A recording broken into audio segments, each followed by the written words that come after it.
মুসল্লিয়ানে কেরাম, আমাদের আলোচনা চলতেছিল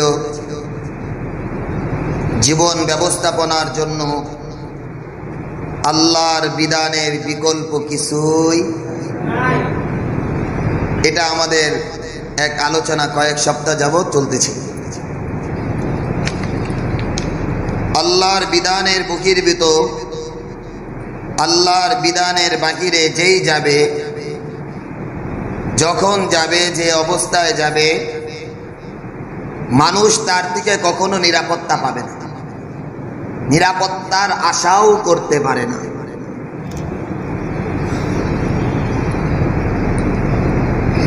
কারণ যখন কোনো মানুষ আল্লাহর বিধানের ভিতরে নিজেকে সুপর্দ করে দিবে, নিজেকে আত্মনিয়োগ করবে, সে তখন থেকে নিজেকে মনে করবে যে আমি রব্বে কারিমের কাছে যে কোনো অবস্থায়, যে কোনো হালতে জবাবদিহিতার শিকার। আর যখন কোনো মানুষ মনে করবে আমি সব, আমার উপরে কেউ নাই, এই এক শব্দের উপরে কোনো মানুষ তার থেকেও নিরাপদ লাভ করতে পারবে না, সেও কোনোদিন নিরাপত্তা পাবে না। কারণ সে ইসলাম থেকে, মানবতা থেকে, মুক্তির দিশা থেকে অনেক দূর। যেমন আল্লাহ তাআলা বলেন, তিলকা হুদুদুল্লাহ ওয়া মান ইয়াতাআদ্দা হুদুদাহু ইউদখিলহু নারান খালিদান ফিহা। যারা আমার সীমাকে, মানে শরীয়তের বিধিবিধানকে, যারা বিধিবিধানের দ্বার সীমানাকে বুড়া আঙ্গুল দেখায় যখন সামনের দিকে যাবে, অবার করবে, ওই মানুষটা দুনিয়াতেও লাঞ্ছিত হবে আর তার ঠিকানা হবে জাহান্নামে। আল্লাহ তাআলা পরক্ষণে বলেন, তিলকা হুদুদুল্লাহ, এটা আল্লাহ তাআলার সীমা। ওয়া মান ইউতি'ল্লাহ ওয়া রাসূলাহ, যারা আল্লাহ এবং তার রাসূলের আনুগত্যের মাধ্যমে সীমার ভিতরে থাকবে, আল্লাহ তাআলা বলেন আমি এদেরকে মহা সফলতা দান করব। এজন্য মোহতারাম হাজিরিন, আমি একটা কথা কয়েক জুমা আপনাদেরকে বুঝাতে চাইছি। সেই কথা হইল, আমাদের পরিচয়টা কি এটা আগে মুখস্থ করা, কণ্ঠস্থ রাখা, প্রত্যেক পদক্ষেপে এই জিনিসকে স্মরণ করা যে আমার পরিচয় এটা না যে আমি আওয়ামী লীগ, আমার পরিচয় এটা না যে আমি বিএনপি, আমার পরিচয় এটা না যে আমি জামাত, আমার পরিচয় এটা না যে আমি চরমোনাই, আমার পরিচয় এটা না আমি অমুক দল করি, আমার পরিচয় এটা না আমি বাংলাদেশি, আমার পরিচয় এটা না আমি বাঙালি, আমার পরিচয় হইল আমি মুসলমান। এটা হলো আমার পরিচয়। এই মুসলমানিত্ব যে ব্যক্তি মনে করবে যে আমি মুসলমান, এই শব্দটার পরে ওই ব্যক্তি থেকে মানুষ নিরাপদ হয়ে যাবে। আর যে মনে করবে আমি মুসলমান না, এই জন্য মোহতারাম হাজিরিন, চিকনে একটা কথা বলি, দীর্ঘদিন আমরা নিজেরাই শিকার, এক এক পরিস্থিতিতে, এক এক অবস্থার ভিতরে এখনো এই অবস্থাটা ফিরে যায় নাই। আমরা মনে করি দাড়ি টুপি আর পাঞ্জাবি হলেই জামাত ছিল। আরে ভাই, এই কথাটাকে ভালো করে বোঝা চাই। আমরা মনে করি দাড়ি টুপি পাঞ্জাবি হলে জামাত ছিল, জঙ্গি।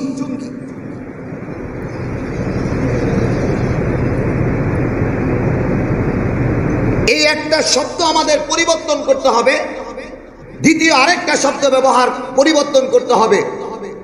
আমরা অমুসলিমদেরকে একটা শব্দ বলি সংখ্যালঘু, এই শব্দকেও পরিবর্তন করতে হবে। কারণ বাংলাদেশের প্রত্যেকটা মানুষ নাগরিক, সংখ্যালঘু বলতে কোনো শব্দ নেই। আমার কথাটা বুঝতে পারেন নাই? এই সংখ্যালঘু বইলা আমরা তাদেরকে আগায়া দিয়া ধর্মের বিরুদ্ধে অবস্থান করাই, যে সংখ্যালঘু হারে কিছুই নাই তাদের। এরা ধর্মের বিরুদ্ধে যখন কাজ করে আমরা তখন ছাপাই গাই যে সংখ্যালঘু মানুষ ইসলাম ধর্মের বিরুদ্ধে কথা বলতেছে, তাদের কিচ্ছু নাই, আপনারা একটু চুপ থাকেন। না, নাগরিক হিসাবে যেই যে অপরাধ করবে সে তার অপরাধের শাস্তি ভোগ করতে হবে।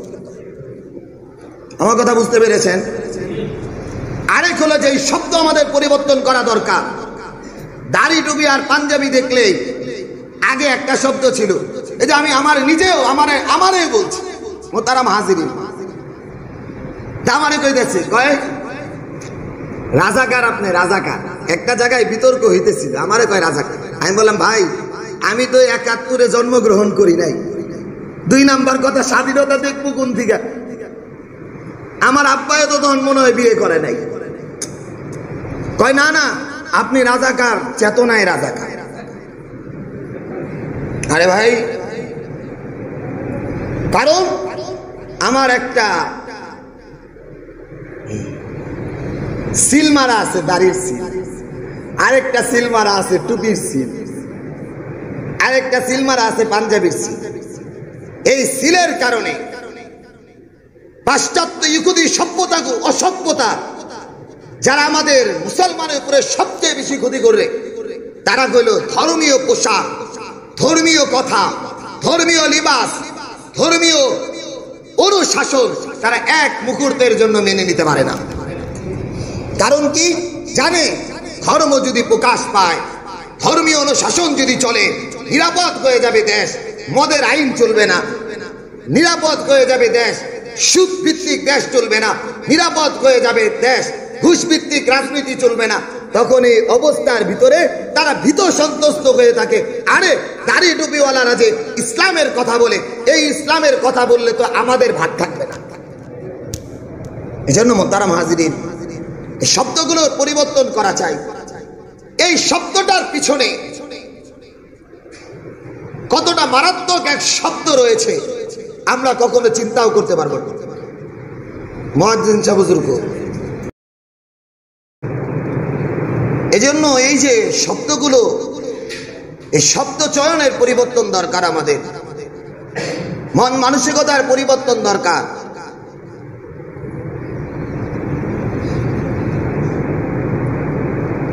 এই আমি যে একটা শব্দ ব্যবহার করতেছি, দাড়ি টুপি আর পাঞ্জাবি দেখলে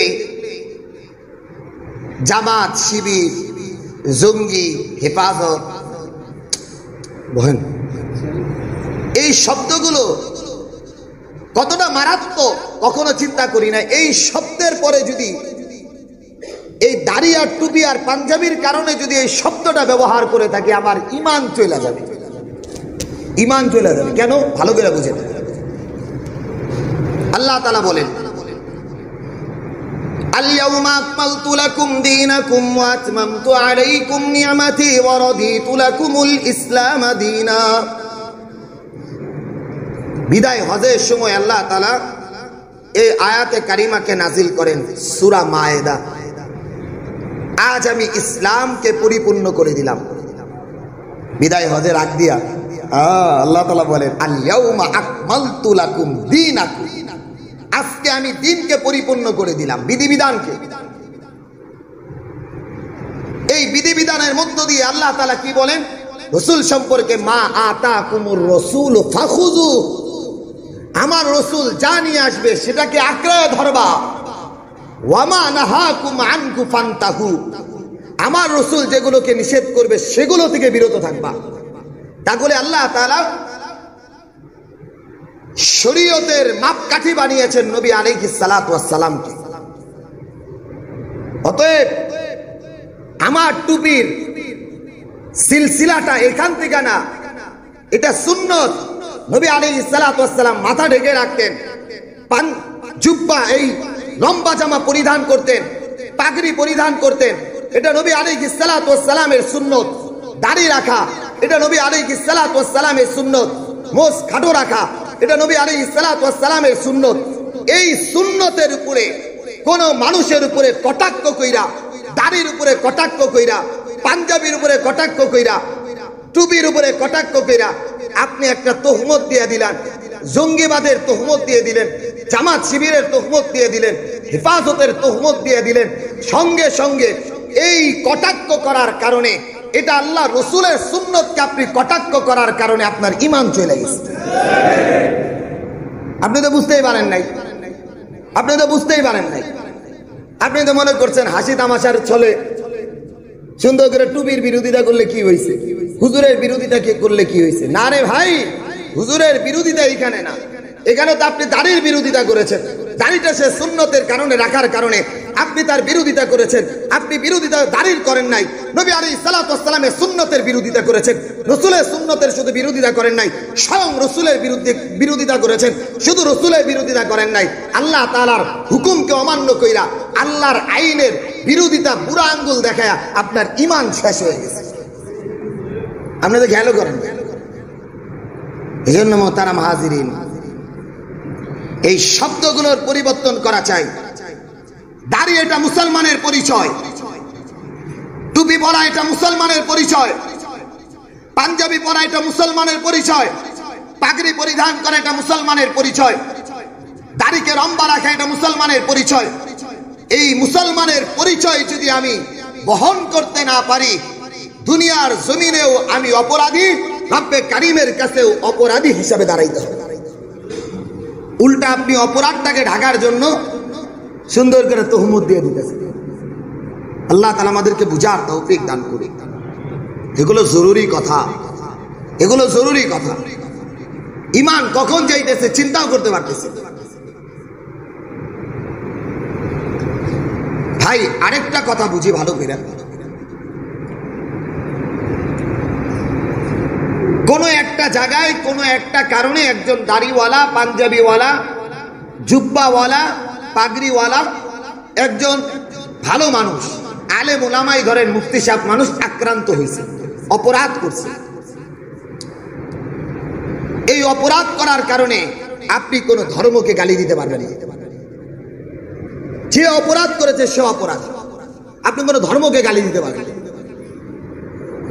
ধর্মকে টেনে আনতে পারেন না। কেন?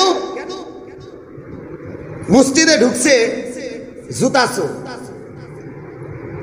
আমি যদি বলি ভাই আপনারা সবাই জুতা চোর, বলেন তো আমার এই কথাটা ভুল হবে না? আপনারাই খেপে যাবেন, আরে ভাই জুতা চুরি করছে একজন, আপনি আমাদেরকে চোর বলেন কেন? আমি যদি বলি ভাই আপনার মতোই তো শার্ট প্যান্ট পরা এক লোক জুতা চুরি করছে, আপনিও চোর, এই কথাটা যেমন অযৌক্তিক, এই কথাটা যেমন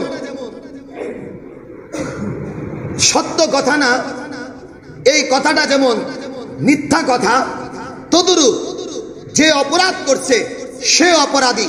দাড়ি আর টুপি আর পাঞ্জাবির কারণে আপনি হুজুর জাতিকে বা দাড়িওয়ালা টুপিওয়ালা সবাইকে আপনি জামাত শিবির হেফাজত বইলা আপনি এক একটা তহমত আর জঙ্গিবাদের তহমত লাগাইয়া আপনি ধর্মকে খাটো কইরা একজন ধর্মীয় মানুষকে, স্বয়ং ধর্মের যারা আদর্শবান মানুষ এদেরকেও আপনি নিচু বানায় দিবেন।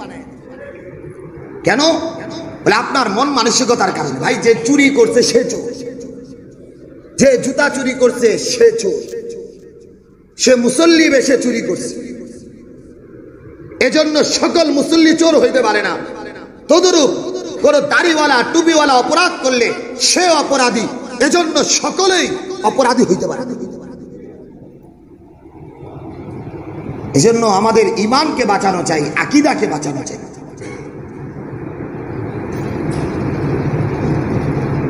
এই শব্দগুলো যারা ব্যবহার করে, এই শব্দগুলো যারা ব্যবহার করে, এগুলো হলো পাশ্চাত্য ইউরোপিয়ান কৃষ্টি কালচার। আমাদের ধর্মকে মাটির সাথে মিশায়া দেওয়া দিয়ে তাদের কৃষ্টি কালচার গুলোকে বাস্তবায়ন করতে চায়।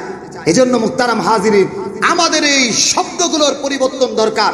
আমরা দাড়ি আর টুপি দেখলেই যেন মনে করি সে মুসলমান।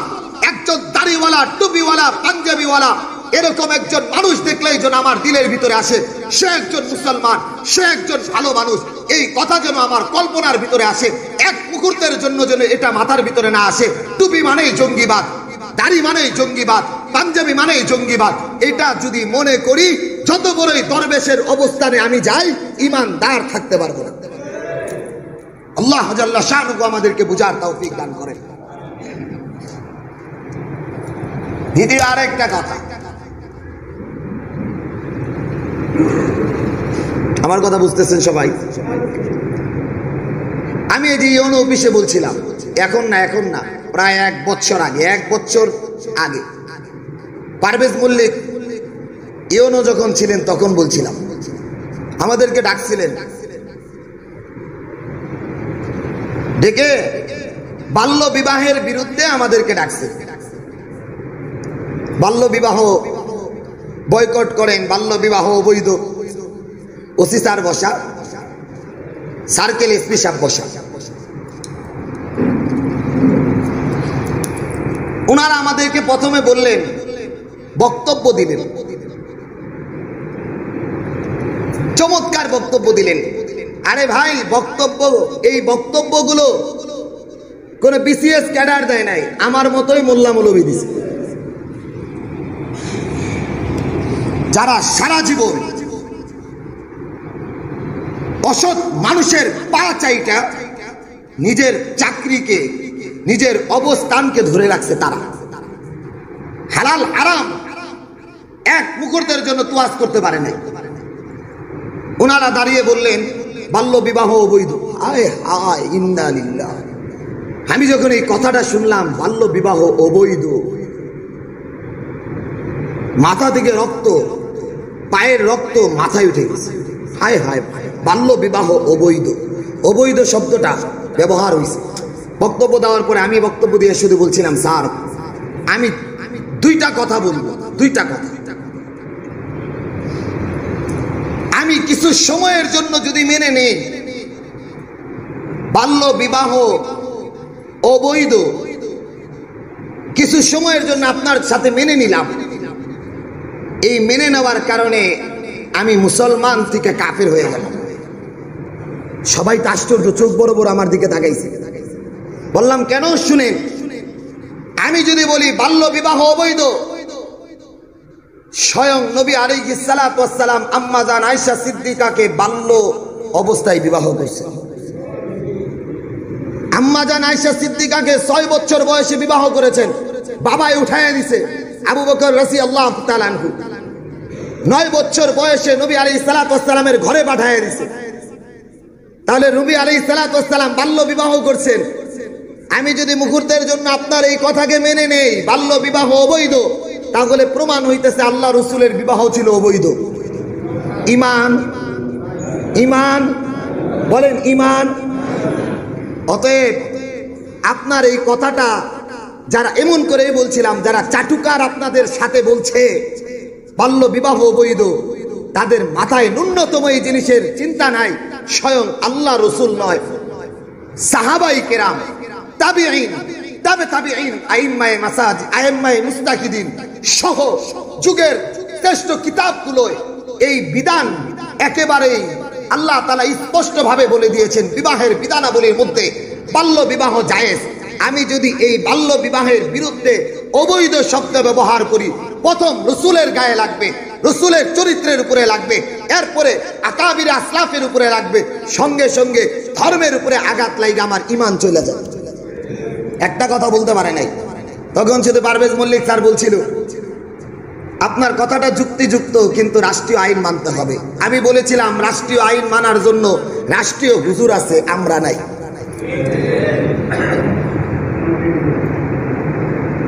এই কথাটা আমি বলেছিলাম। আলহামদুলিল্লাহ, সবাই তো ওই সময় ওলামায়ে কেরাম ভয় পাইছিল, আমারে মনে হয় দিন নিয়ে যাবো গা, কিন্তু আলহামদুলিল্লাহ উনি সত্য অনুধাবন করতে পারছে। উনি আমাকে পরের সময়, এক সময় দেখা হওয়ার পরে উনি বলছিলেন, হুজুর ধর্ম তো সব ঠিক, কিন্তু আমরা তো অনেক সময় চাপের মুখে তাইকে পারি না। আমি বলেছিলাম এটা আপনাদের ব্যর্থতা, কিন্তু যেটা সত্য সেটা বলতেই হবে। এজন্য মুহতারাম হাজিরিন, এই কথাকেও প্রত্যেকের কানে কানে বাস্তবায়ন করা। বাল্য বিবাহ অবৈধ না, বাল্য বিবাহ নিঃসন্দেহে আল্লাহর বিধান, বাল্য বিবাহ এটা সুন্নত। মোহতারাম হাজিরিন, আপনি ধর্ষণ ঠেকাইতে পারেন না।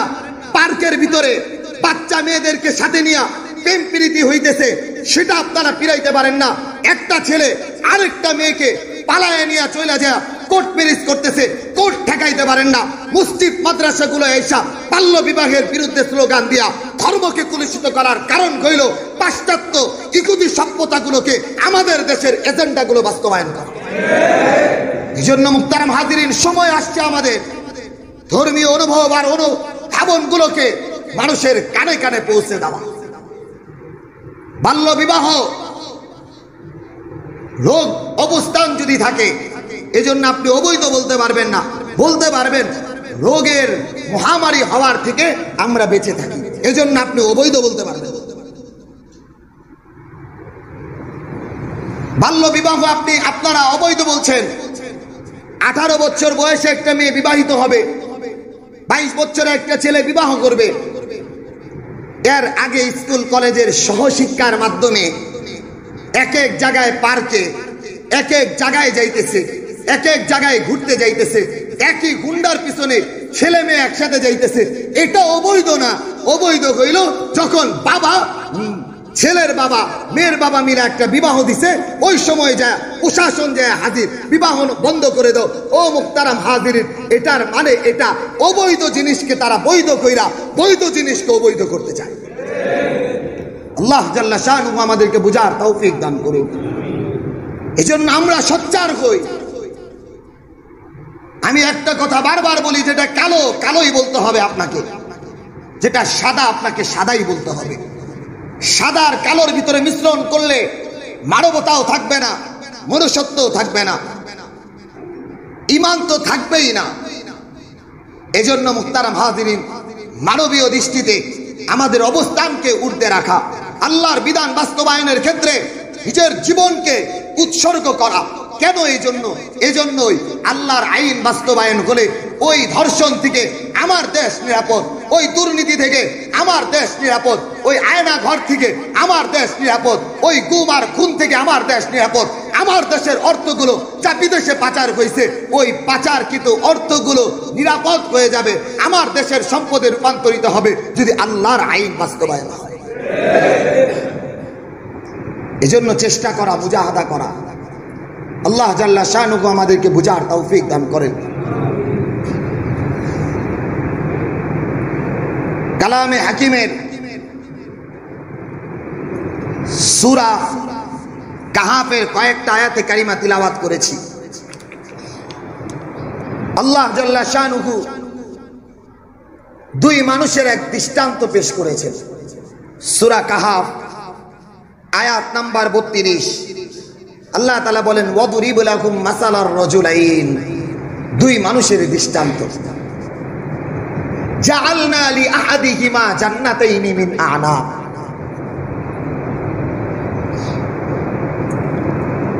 একটা কথা বলবো না, বাকি বুঝানেন। এই গোপালপুরে এক জায়গায় ভালো ক্ষয়ক্ষতি হয়েছে এই পরিবর্তনের কারণে। দেখ হুজুর ওনারে জিজ্ঞাসা করছে, ওই লোকটা হুজুরের জিজ্ঞাসা, হুজুর আমার যে এই পরিমাণ ক্ষয়ক্ষতি হইল কি করা যায়? হুজুর আবার জবাব দিছে, জানলে মনে হয় জাকাত দেন নাই। সে একটু চিকনে কয়, আসলে হুজুর কয়েক বছর যাবত একটি হাওয়া জাকাত দেই নাই। আরে ভাই, আপনি তো জাকাত না দিয়া চুপ করে আছেন, কে দেখছে? আপনার চিন্তা কে দেখছে? কে আইবো আমার কাছে জাকাত চাইতে? আপনি তো জাকাত দেন নাই। ওই আলেম উনারে জিজ্ঞাসা করছে, তাহলে কি পরিমাণ ক্ষতি হইল? উনি বলল যে প্রায় 20-30 লক্ষ টাকা। জাকাত আসছিল গত 4 বছরে। হুজুর জাকাত তো আসছিল মাত্র 3 থেকে 4 লাখ টাকা। 4 লাখ টাকার জাকাত আপনি বাইচে গেছেন, বাঁচাইয়া দিচ্ছেন যে হায় হায় 4 লাখ টাকা আপনি লাভবান হইলেন, এদিক দিয়ে যে 20 লাখ টাকার ক্ষতি হয়ে গেল।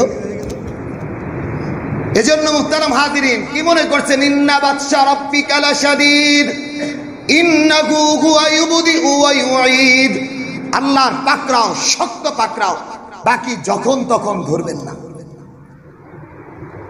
আপনি আন্দোলন করবেন, মনে করবেন যে আল্লাহ তাআলা মনে হয় পাকড়াও করবে না। আপনি দোয়া করবেন, মনে হয় পাকড়াও হবে না। আপনার দোয়া, আপনার অভিশাপ, আপনার চোখের পানি, আপনার মায়ের চোখের পানি জুলুমের পর্যায়ে যাইতে যাইতে যাইতে যাইতে চেষ্টাও লাগবে না, অটোমেটিক হঠাৎ করেই দেখবেন দেশ থেকে পালায় আরেক দেশে গেছে। কেন এটা? কেন এটা?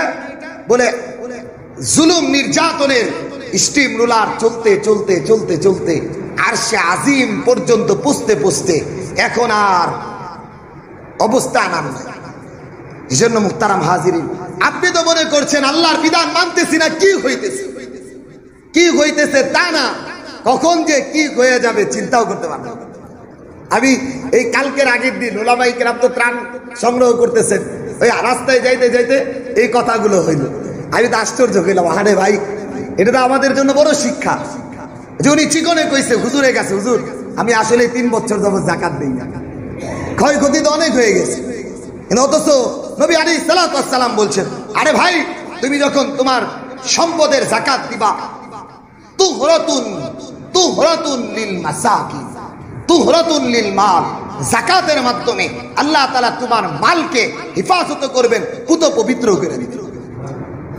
অথচ আপনি যাকাত না দিয়া চলে গেছেন, আপনি তো মনে করতেছেন হায় হায় আল্লাহর একটু ধোঁকা দিলাম তো কি হয়েছে।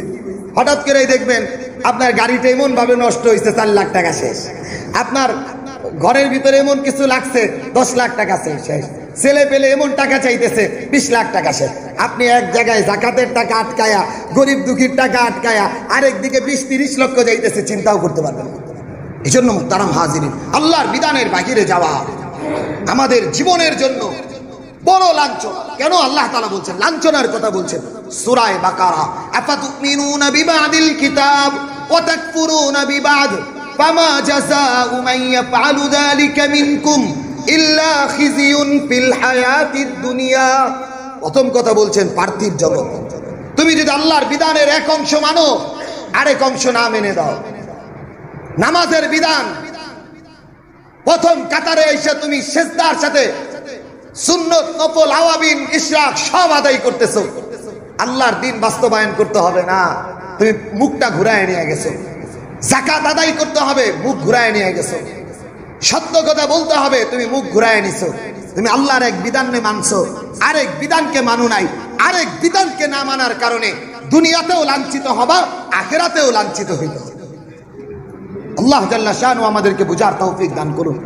আল্লাহ তাআলা সম্পদের ব্যাপারে একটা কথা বলছেন, ওয়াদরিব লাকুম, 2 জন মানুষ, এই 2 জন বন্ধুর মধ্যে আল্লাহ তাআলা এক বন্ধুকে কি দান করছেন ভালো করে বুঝেন। জান্নাতাইনি, 2টা আঙ্গুরের বাগান, আঙ্গুরের বাগান। এই আঙ্গুরের বাগানের ওয়া হাফাফনাহুমা বিনাখল, এই আঙ্গুরের বাগানের চতুর্দিকে আবার খেজুরের বাগান। সুবহানাল্লাহ, আল্লাহ তাআলার ভাষ্য এটা। জান্নাতাইনি মিন আনাব, 2টা আঙ্গুরের বাগান। এই 2 আঙ্গুরের বাগানকে বেষ্টন করে রাখছে বিনাখল, খেজুরের বাগান। ওয়াজআলনা বাইনাহুমা যারআ, আঙ্গুর আর খেজুরের বাগানের মাঝখান দিয়ে যে খালি জায়গা, এগুলোর ভিতরে ধান, গম, শস্য আবাদ হইতেছে। কিলতাল জান্নাতাইনি, আল্লাহ তাআলা বলেন কিলতাল জান্নাতাইনি আতাত উকুলাহা ওয়া লাম তাজলিম মিনহু শাইআ। প্রত্যেক বছর 2 বার করে মৌসুমী ফল দিত, কখনোই ফল থেকে তার বাগান কখনোই ফলহীন হয় নাই। আল্লাহ তাআলা আরেকটু বলেন ওয়াফাজ্জারনা খিলালাহুমা নাহারা, এই 2 বাগানের মধ্যবর্তী আল্লাহ তাআলা বাগানে সিঞ্চন করার জন্য নহরকে প্রবাহিত করেছেন, ঝর্ণা প্রবাহিত করেছেন। কি না দিবেন বলেন তো? ওয়াকানা লাহু সামার, ফলমূল ছিল, প্রত্যেক মৌসুমে ফলমূল ছিল, একেবারে ঝুঁকে পড়ার মতো। ফাকালা লিসাহিবিহি, 2 বন্ধুর কথোপকথন হচ্ছে। দরিদ্র বন্ধু ধনাঢ্য বন্ধুকে বললেন, ধনাঢ্য বন্ধু দরিদ্র বন্ধুকে অহংকারের সাথে বললেন, আনা আকসারু মিনকা মালা ওয়া আ'আজ্জু নাফারা, কিরে তুই তো গরিব মানুষ, আল্লাহ তাআলা আমারে ধনে বলে সম্পদে অনেক প্রাচুর্য বানায় দিয়েছে। ও মুহতারাম হাজিরিন, মুহতারাম হাজিরিন, আল্লাহর কালামের সাথে সময় প্রেক্ষাপট বাস্তবায়ন হচ্ছে। হায় হায়, মানবীয় ভাবে তো একটু দরদ লাগে, মানুষ তো এজন্য মানবীয় ভাবে একটু দরদ লাগে, মানবীয় ভাবে একটু দরদ লাগে, মানুষ সে, কিন্তু মানসিক ভাবে এক মুহূর্তের জন্য দরদ লাগে না। আমার কথাটা বুঝেন নাই? মানবীয় দৃষ্টিতে একটু দরদ লাগে। আহারে, আদালতে নিয়ে যাইতেছে, মানুষ লাথি দিতেছে, এটা দরদ লাগে, কিন্তু এই মানসিক ভাবে কখনো দরদ লাগে না। যখন দেখি টকশোতে বৈশা সাইদির বিরুদ্ধে কথা বইলা দীর্ঘদিন কারান জেলখানায় রাইকা বিচারপতির আসনে বৈশা একজন আলেমের বিরুদ্ধে কথা বইলা টকশোতে কথা বইলা নাটকীয় ভাবে রাজাকার সাজায়া একেবারে মৃত্যুর দ্বার প্রান্ত পর্যন্ত পৌঁছায় দিল, এই মানুষগুলার প্রতি এক মুহূর্তের জন্য দরদ লাগতে পারে না, এক মুহূর্তের জন্য দরদ লাগতে পারে। ওই যে বললাম, মানবীয় ভাবে আহারে কোর্টে নিয়ে যাইতেছে, জনগণ লাথি দিতেছে, পুলিশ তারে ছেঁচড়ায় নিতেছে, একটু দরদ লাগে, মানসিক ভাবে দরদ লাগে না। কেন কেন লাগবে? জাতির দায়বদ্ধতায় তোমাকে বসানো হয়েছে বিচারকের কাঠগড়ায়, নিরপেক্ষ বিচার করার জন্য, মানুষের অধিকার ফিরিয়ে দেওয়ার জন্য। তুমি অধিকার ফিরানোর পরিবর্তে পাঁচাটা গোলাম হইয়া সত্যকে মিথ্যায় প্রমাণিত কইরা মিথ্যাটাকে সত্য বানায়া একজন অমুসলিম দিয়া নাটক সাজায়া সাক্ষী দিয়া একজন মানুষকে আজীবনের জন্য একেবারে আমৃত কারাদণ্ড দিয়া জেলখানায় ভিতরে অসুস্থের নাটক কইরা হাসপাতালে নিয়া হত্যা কইরা এত বড় নাটক সাজায়া দিল। যাদের জবান থেকে আল্লাহর আইন বাস্তবায়নের কথা কইত, যাদের কথায় মানুষের দিল বাস্তবায়ন হইত, দিনের পথে আসতো, অথচ তাকে মুহূর্তের ভিতরে সরায় দিল। এমন মানুষের প্রতি দরদ লাগতে পারে। কিন্তু ভাই, হাসপাতালে আইসিইউর ভিতরে যখন যায় একটু কষ্ট লাগে, আহারে কি হইতেছে। আমি মাঝে মধ্যে নিজেকে বলি, প্রত্যেকটা মানুষের অনুভব করা দরকার, আমারও। আমি যদি জুলুম করি, নির্যাতন করি, আমি যদি আল্লাহর হক আদায় না করি, মানুষ আমাকে থুতু দিবে, কেউ ফিরাইতে পারবে না। আমি এই যে আইন মন্ত্রীর অবস্থার কথাই বলি, আইন মন্ত্রী 7 দিন আগে যে আইন লেখছে, তার কথায় বিচারপতি পর্যন্ত, প্রধান বিচারপতি পর্যন্ত লড়ছে, অথচ এই মানুষটা নিয়ে যাইতেছে সাধারণ একজন মানুষ পচা ডিম ছুঁড়া মারছে। অথচ উলামাই কিরাম, আল্লামা মামুনুল হক সাহেব হুজুরকে দেখছি বেরি পড়ায় নিয়ে গেছে, মানুষ পানির বোতলটা নিয়ে বলছে, হুজুর একটু পানি পান করেন। জুনায়েদ বাবুনগরী রাহিমাহুল্লাহ তাআলাকে হেফাজতের পরে যখন নিয়ে গেছে, হযরত 2 পা একেবারে শেষ করে দিয়েছেন। হযরত লাইভে এসেও বলেছিলেন এই পরিমাণ। হুজুর বলতেছিলেন, ভাই মেরে ভাই, এই অবস্থাগুলো আর জীবনে আমরা দেখতে চাই না। হযরতকে পানির পরিবর্তে গ্লাসে করে পুসরা বাইনে দিয়েছে। হযরতের দাড়ি ধইরা বলছে, এইভাবে ধাক্কা দিয়ে বলছে, কিরে দাড়ি কাইটা রাস্তায় ঘুরতে পারোস না, দাড়ি রাখছিস কেন? এত বড় আলেম কে বলছে। ও মেরে ভাই, কেউ কিন্তু নাই, কেউ নাই, কেউ নাই। কিন্তু যারা চলে গেছেন, কিয়ামত পর্যন্ত মানুষ তাদেরকে স্মরণ করবে। যারা বিদায় নিয়ে চলে গেছেন আল্লাহর দ্বীনের জন্য, রক্তাত্মক হয়ে জেলখানায় যা মানুষের দিলের ভিতরে তাদের ভালোবাসা থাকবে। যারা এই কাজগুলো ঘটাইছেন, যখনই আসবে, যে অবস্থায় আসবে, কখনো যদি আসে, তাও মানুষ তাদেরকে ধিক্কার আর লাঞ্ছনার সাথে দেখবে। কেন? কর্ম এটা। এজন্য ভাই, প্রত্যেক মানুষ, আমার নিজেকে সম্বোধন করি, আমি যদি জুলুম করি, অপরাধ করি, এটা অপরাধীর শাস্তি আমাকে দুনিয়াতেও পাইতে হবে, আখেরাতেও পাইতে হবে। ওই লোকটা দুই বন্ধুর একজন অহংকার করে বলছে, আরে আমার জানো নাকি আকসারু মিনকা মালান ওয়া আ'আজ্জু নাফার, আমার চাইতে বড় ক্ষমতাধর কে আছে, আমার চাইতে মালের অধিকারী আর কে আছে। ওয়াদাখালা জান্নাতাহু ওয়া হুয়া যালিমুন লিনাফসি, সে যখন তার বাগানে আত্মগৌরব অহংকারের সাথে ঢুকছে, আর সে বলতেছিল বন্ধুকে এইভাবে আঙ্গুল নড়ায়া, মা আযুন্নু আন তাবিদা হাযিহি আবাদা, আমি তো মনে করি স্রষ্টাও নাই আর এই বাগানগুলো কখনো নষ্টও হবে না। আর কি মনে করি, ওমা আযুন্নু সাআতা কাইমা, আমি তো মনে করি কিয়ামত হবেই না কখনো। এই কথা বলতে না বলতে রাত পার হয়ে গেল। হঠাৎ করে সকালবেলা রাত্রির পরে যখন বাগানে গেছে, ক্বালা লাহু সাহিবুহু ওয়া হুয়া ইউআবিরুহু, এই কথোপকথনের মধ্যে ভালো বন্ধুটা দরিদ্র বন্ধুটা বলল, আকাফারতা বিল্লাযী খালাকাকা মিন তুরাবিন সুম্মা মিন নুতফাতিন সুম্মা সাওয়াকা রাজুলা, আল্লাহ তোমার এক ফোঁটা নাপাক পানি থেকে বানাইছে, তুমি ওই স্রষ্টার বিরুদ্ধে আচরণ করতেছো। যে আল্লাহ তাআলা এক, তোমাকে বাগান দিবেন, ফল দিবেন, খেজুরের বাগান দিবেন, তুমি কি তার বিরোধিতা করতেছো? এই কথাটা বলার সাথে সাথে এই কথাটা যখন হইল, উনি অহংকারের সাথে বললেন, আমি মনে করি এগুলো চিরস্থায়ী, কখনো নষ্ট হবে না। ঠিক পরের দিন, ওয়ালাউলা ইয দাখালতা জান্নাতাকা লাকিন্নাহু আল্লাহু রাব্বি ওয়ালা উশরিকু বিরাব্বি আহাদা, ওয়ালাউলা ইয দাখালতা জান্নাতাকা কুলতা মা শা আল্লাহ লা কুওয়াতা ইল্লা বিল্লাহ ইন তারানি আনা আকাল্লা মিনকা মালা ওয়া ওয়ালাদা ফাআসা রাব্বি আই ইউতিয়ানি খায়রাম মিন জান্নাতিকা ওয়া ইউরসিলা আলাইকা উসবানাম মিনাস সামা ফাতুসবিহা সাঈদান সালাকা। মোহতারাম হাজিরিন, পরের দিন যখন গেছে বাগানে, যায় দেখে বাগান আর নাই, আগুনে পুইরা ছারখার হয়ে গেছে। সব যখন শেষ, এখন সে চিৎকার করে বলতেছে, চিৎকার করে তখন সে লোকটা বলতেছে, ওয়ালা উশরিকু বিরাব্বি আহাদা, আহারে কেন আমি শিরক করতেছিলাম, কেন আমি শিরক করতেছিলাম।